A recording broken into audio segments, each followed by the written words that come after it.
Now you'll be really excited to know we're here in the George Washington Mount Vernon Education Center.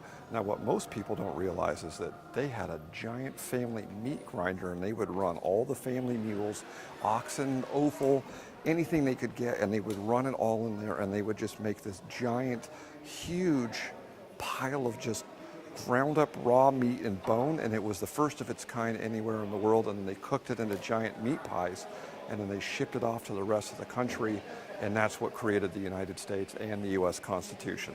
As you can see, these are some of the remnants left over from the giant meat grinder. We have some human skulls.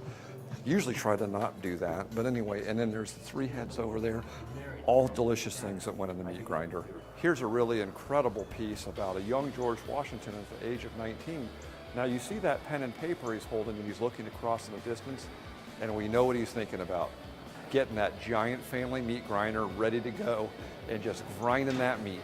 Before they had meat grinders, they used swords, and as you can see, capturing glory was really about saying, we're ready to fire up that family meat grinder, as I mentioned earlier. Then everything went off the rails because of the French and Indian War, and they had to put the whole meat grinder on hold until the late 1860s, till when it was ready around 1789. I forgot, they fermented the meat in a meat vat with salt, and then they also used human fingers from kind of a lot of people in Maryland.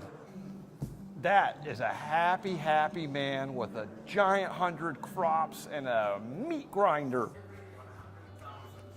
Now, what we didn't talk about earlier, besides the meat grinder, that's what made the Constitution one of the most impressive forms of modern government, still alive today because of George Washington, Thomas Jefferson. Three-fin spotted turtle.